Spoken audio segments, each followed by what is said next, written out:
मैयत का खाना कैसा है? जो 10वां, 30वां, 20वां, 40वें पर जो दावत की जाती है और इनवाइट करके लोगों को बुलाकर खिलाया जाता है, इसका खिलाना जायज़ है या नाजायज़ है, क्या है? आला हज़रत रहमतुल्लाह अलैह ने इसके बारे में क्या लिखा है, ये मैं आपको बता देता हूं, क्योंकि लोग बहुत ज़्यादा कन्फ्यूज़न में हैं और इतना तूफ़ान मचा रखा है जिसका कोई हिसाब नहीं है। मतलब ये है कि आज मेरे पास एक भाई का फ़ोन आया, उसने कहा कि मेरे घर पर 40वें की फातहा है। अब हमारे यहाँ उसूल ये है कि पूरे महल्ले की दावत की जाती है, लेकिन हजरत मेरे पास इतना बजट, इतना पैसा नहीं है कि मैं अपने महल्ले वालों को दावत खिला सकूं, तो मैं क्या करूं? अगर नहीं खिलाऊंगा तो क्या गुनाहगार रहूंगा? ऐसे भी लोग भोले भाले पाए जाते जो तसव्वुर करते हैं अगर मैंने बाप के मरने पर अगर गांव वाले महल्ले वालों को दावत नहीं खिलाई तो अब्बा जन्नत में नहीं जाएंगे, या अब्बा को सवाब नहीं मिलेगा। तो एक साइकोलॉजी, एक जहन लोगों का ऐसा भी बना हुआ है। लेकिन मैं आपको बता दूं, जो आजकल फातहा खानी तीजे के मौके पर या 10वें के मौके पर जो दावतें की जाती हैं, उसकी कई वजह बन चुकी हैं। एक वजह यह भी होती है, अगर अल्लाह ताला ने दौलत दी है तो बहुत से दिखावे के लिए भी करते हैं। देखिए, हमने अपने अब्बा के 10वें पे इतना बड़ा खाना किया, तीजे में इतना बड़ा खाना किया, तीजे में हमने 5 पतीले, 10 पतीले, 50 पतीले बिरयानी के बांट दिए लोगों को, और हम 40वें में इतना खर्च करेंगे, इतना होगा। तो कुछ लोग दिखावे के लिए करते हैं, कुछ ऐसे हैं कि बाप दादा करते आए तो हम भी करेंगे, हमारे बाप दादा ने खिलाया हम भी खिलाएंगे। कुछ ऐसे कि इसका मैंने खाया तो मैं इसको खिलाऊंगा। कुछ ऐसे हैं कि जो मजबूरन किया करते हैं, जिनके पास बजट नहीं होता है, पैसा नहीं होता, और वो कर्ज लेकर भी आते हैं। तो आप ये याद रखिए, इस तरह कर्ज लाकर दावत खिलाना और वो भी फातहा खानी के मौके पर, बिल्कुल गुनाहगार आप रहेंगे, जायज नहीं है। आला हजरत रहमतुल्लाह अलैह से जब सवाल किया गया इस दावत के बारे में, तो आपने फरमाया, क्या कहते हो दावत? बोले ऐसे मौके पर कि गम का मामला है और ऐसे मौके पर दावत करना बिदअत सय्यिआ है, बुरी बिदअत है। और गम के मौके पर दावत नहीं, दावत खुशी के मौके पर होती है। लेकिन मैं खुद आपको बता दूं, मैंने खुद देखा कई जगह। एक जगह हम प्रोग्राम में गए थे, पूरा गांव चूल्हा नोत समझते हैं, मतलब यह कि बच्चा, औरतें, आदमी, टोटल पूरा गांव दावत खा के जा रहा, उड़द चावल बने हुए धमाके से, और चल रहा है। अब देखें, इंडिया के अंदर अलग अलग कैटेगरी पाई जाती हैं खाने की भी, क्योंकि कहीं पर गोश्त मांडा भी खिलाया जाता है, कहीं पर बिरयानी खिलाई जाती है, कहीं पर उड़द चावल खिलाए जाते हैं,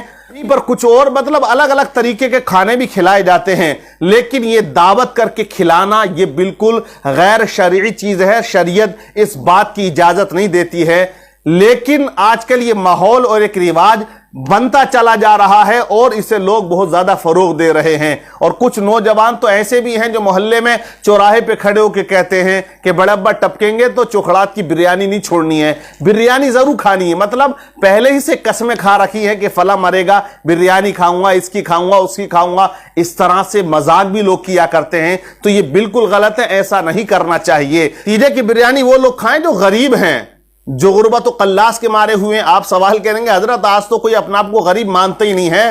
तो मैं कहता हूं कि इस तरह दावत ना की जाए। अगर आपके गांव महल्ले में कोई अपने आप को फकीर या गरीब ही नहीं मानता है, तो आप किसको खिलाएं? तो आपके महल्ले या आपके गांव या आपके रिश्तेदारी में जरूर कोई ऐसी बेवा औरत होगी जिसके घर में कोई बड़ा नहीं है, जिसके घर का चूल्हा जलाने वाला नहीं है। अगर तू 1 कुंटल चावल की बिरयानी पूरे गांव वालों को खिलाता है तो वो मत खिला। वो 1 कुंटल चावल अपने बाप के साले सवाब के लिए या अपनी मां के साले सवाब के लिए उठाकर उस बेवा के घर पहुंचा दे, जिसके घर कोई करने वाला नहीं, जो बड़ी मुश्किल से अपने घर का चूल्हा जलाती है और अपने बच्चों का पेट पाला करती है। 1 कुंटल गेहूं उस बेवा के घर पहुंचा दे, अल्लाह तबारक व तआला तुझे बहुत ज्यादा सवाब इसमें अता फरमाएगा। लेकिन अगर तेरे अंदर रियाकारी है, तू दिखावा कर रहा है, तो 1 कुंटल नहीं 20 कुंटल चावल पूरे गांव वालों को खिला देना, तुम्हें बिल्कुल सवाब मिलने वाला नहीं है। न मरने वाले को मिलेगा, न तुम्हें इससे 1 रुपए का फायदा होने वाला है। मगर माहौल बनता जा रहा, शरीयत नहीं बना रही है, तबीयत बना रही है। लोग इसे ज्यादा इन्वॉल्व कर रहे हैं। पहले हमने देखा तीजे में खिला दिया करते थे, अब तो 40वें में भी चने पड़े जाते हैं और खाना खूब चलता है। अलग अलग इलाकों में अलग अलग माहौल भी है, कहीं तीजे में खिलाते हैं, कहीं 10वें में खिलाते हैं, और कहीं कहीं पर 40वें में खिलाया जाता है। तो ये फजूल खर्ची है, इससे मरने वाले को कोई सवाब नहीं मिलता।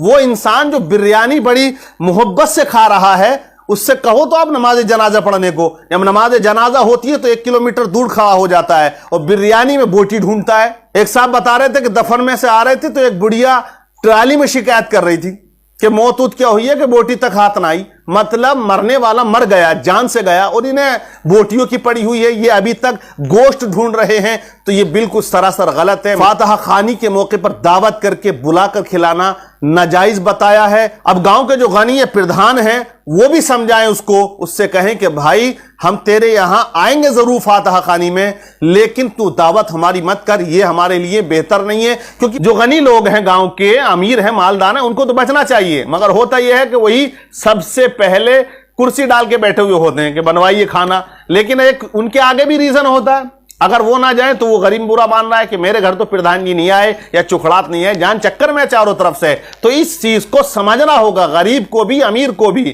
اگر آپ امیر ہیں، اللہ نے دولت دی ہے، تو آپ پورے گاؤں کو انوائٹ نہ کریں، فاتحہ خوانی کا موقع ہے، آپ جو ہے کچھ اور مدرسہ مسجد یا کسی غریب کے لیے ہیلپ کر دیں، یا کسی کو آپ اتنا اناج دے دیں، چاول دے دیں، اتنا تیل دے دیں، جس سے ایک بیوہ جو اپنے گھر کا چولہا مشکل سے جلاتی ہے اس کو فائدہ ہو جائے۔ بہرحال یہ اسلام آپ کو اجازت دیتا ہے، لیکن یہ دعوت کر کے کھلانا یہ غلط ہے۔ اب رہی امام صاحب کی بات، امام صاحب کیا کریں؟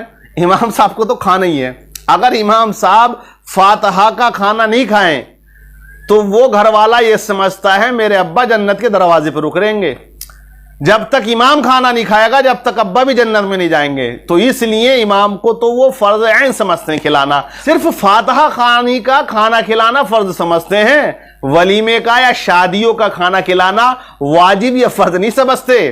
کیونکہ ہم نے بھی دیکھا ہے بہت زیادہ کہ جب بارات نبڑ جاتی ہے تب کوئی کہتا ہے کہ نکاح تو پڑھواؤ، تو تب کوئی پیچھے سے کان میں کہتا ہے دعوت بھی کی ہے یا نہیں، تو گھر والا کہتا ہے ارے بس امام صاحب ہی رہ گئے، پورے گاؤں کو میں نے انوائٹ کر دیا، رہ گئے تو امام صاحب ہی رہ گئے۔ تو اب امام صاحب کو فون کیا جاتا ہے، حضرت تمہیں بھول گئے، کیوں نہ بھولے گا، امام ہے نا۔ اگر ابھی ابا مر گئے ہوتے یا اماں مر گئی ہوتی تو سب سے پہلے یعنی کہ پلیٹ بالکل امام صاحب کے گھونٹوں کے قریب رکھ دیتے ہیں کہ امام جب تک نہ دیکھے بریانی تب تک تو ابا کو ثواب ہی نہ ملے گا۔ تو سب سے زیادہ کھانا مولویوں کو کھلایا جاتا ہے۔ اب مولوی اگر بچنا چاہے، کچھ امام ایسے ماشاءاللہ ہیں جو یہ چاہتے ہیں کہ میت کا ہم کھانا نہ کھائیں، تو بس امامت چند دنوں کی ہے، پھر بولے انہیں نکالو، یہ تو ہمارے گھر کا کھانا تک نہیں کھا رہے ہیں۔ حالانکہ وہ ریزن نہیں سمجھتے ہیں کہ وہ بچنا کیا چاہتے۔ اعلیٰ حضرت رحمت اللہ علیہ لکھتے ہیں میت کا کھانا دل کو مردہ کیا کرتا ہے۔ مطلب یہ ہے کہ جس کھانے پر فقراء اور غریبوں کا حق ہے وہ امیر کھائے گا تو دل سیاہ نہیں ہوگا تو اور کیا ہوگا، وہ حق کھا رہا ہے نا۔ تو ہمیں ایسا نہیں کرنا چاہیے، امیروں کو بچنا چاہیے، اور یہ جو ماحول کریٹ ہو چکا ہے اسے ختم کرنا چاہیے۔ غریب کہاں سے لائے؟ شادیوں میں پہلی طوفان بدتمیزی چل رہی ہے، اتنے کھانے چل رہے ہیں، اتنے ڈرامے ہو رہے ہیں، اب مرنے پر بھی لوگ نہ چھوڑ رہے تو کہیں تو چھوڑنا پڑے گا میرے بھائی۔ کم سے کم جیتے جی تو بہت دعوتیں کھا رہے ہو، مرنے کے بعد تو کم سے کم پیچھا چھوڑ دو، کیونکہ آج کل مرنا بھی بھاری پڑ گیا ہے۔ کوئی انتقال کر جائے 1000 روپے میں ہاتھ نکل جاتا ہے، کہاں سے لائے غریب آدمی جو بڑی مشکل سے اپنے گھر کا چولہا جلاتا ہے۔ تو یہ میت کے موقع پر دعوت کرنا یہ بالکل جائز نہیں ہے، اس کا بالکل بائیکاٹ سبھی کو کرنا چاہیے، امیر کو غریب کو سب کو کرنا چاہیے۔ ہاں اگر غریبوں کے لیے کھانا بنا رہے ہو، کہیں بستی ایسی ہے غریبوں کی ہے وہاں تقسیم کر دو، گھر نہیں آ رہا، اس میں آپ کو زیادہ ثواب ملے گا۔ ایک بات کا اور خاص خیال رکھیں، ابا زندہ تھے تو کبھی ایک انار کا دانہ لا کر نہیں دیا، اور ابا کا انتقال ہو گیا تو فاتحہ خوانی میں مارکیٹ کے سارے فروٹ رکھے ہوئے ہوتے ہیں۔ تو یہ بھی آپ سوچیں، اگر آپ کو اپنے ماں باپ کی خدمت کرنی ہے تو جیتے جی کریں، انہیں کھلائیں پلائیں، اس میں آپ کو زیادہ ثواب ملے گا۔ اب جب انتقال ہو گیا کبھی باپ سے پوچھا نہیں سیب کھائیں گے یا انگور کھائیں گے، نہیں، لیکن فاتحہ خوانی میں دکھاوے کے طور پر آپ ہزاروں روپے کے فروٹ رکھ دیتے ہو، ان سے کوئی فائدہ ہونے والا نہیں ہے، نہ مرنے والے کو نہ آپ کی ذات کو۔ نام تو ہو سکتا ہے دنیا میں، لیکن اللہ کے یہاں اس عمل کا کوئی آپ کو ثواب نہیں ملے گا۔ اللہ تبارک و تعالی ہم سبوں کو عمل کی توفیق عطا فرمائے اور تمام خرافاتوں سے بچنے کی توفیق عطا فرمائے۔